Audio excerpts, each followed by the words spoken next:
Kayo po ba mga bossing ko ay isa sa mga lagi namumblema tungkol sa usapin ng pera?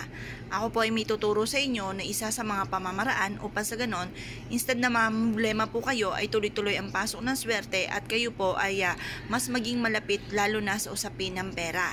Ngayon po mga bossing, ako po ay may irerekomenda sa inyo na subukan nyo po itong gawin. Ito po mga bossing ko ay kulay berde na kandila. Ang kandila is for money. Lalo na kung ito ay kulay berde mga bossing or kaya po ay dilaw for abundance at ganoon din po ang pula, pantaboy ng kamalasan at pang-attract ng swerte. Ito po mga bossing ko ay ang ating barya. Hugasan niyo po muna ang ating pong barya dahil kung sino-sino na ang humawak po nito na maaaring may kaakibat itong negatibo. Kaya hugasan niyo po muna at patuyuin niyo po siya sa sinag po ng araw sa umaga. Matapos niyo po siyang patuyuin, mainam na sumulat po kayo ng ganito mga bossing. Sabihin nyo po, yayaman ako. Tapos sabihin nyo, yung matagal nyo ng pinapangarap, ito po ay halimbawa lamang, depende kung magkano po yung amount na matagal nyo ng pinapangarap. Bukod po sa sipag at tiyaga, mainam na subukan nyo ito dahil may mga pagkakataon na masipag po tayo pero parang sa wala't wala ang ating kasipagan. Isulat nyo po inyong tunay na pangalan at apelyido, pati po yung birthday at year kung kailan kayo ay pinanganak.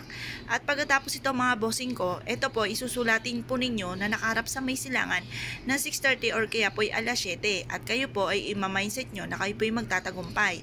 At pagkatapos po nito mga bossing, tutupiin nyo po ito at ito po ay ilalagay nyo dito po sa may barya po natin mga bossing. Yan, tupiin nyo po siyang mabuti at ito po ay ima-mindset nyo na kayo po ay magtatagumpay at kung ano man yung winish mo po dito ay magkakatotoo. Ngayon pa mga bossing, kung kayo po ay never pa nakagawa ng ganito at nais nyo po nang gumawa ng ganitong mga pamamaraan, ito po ay isa sa mga napakasimple at napaka-epektibong pamamaraan na maaaring makatulong po sa inyo para kayo po ay swertein sa inyo pong buhay. Kaya kung kayo po ay naniniwala, ay siya ay good luck po sa inyong lahat. Ito po mga bossing, habang nagsisindi siya, kayo po mga bossing ko ay paulit-ulit na nagwi-wish ng mula sa inyo pong puso.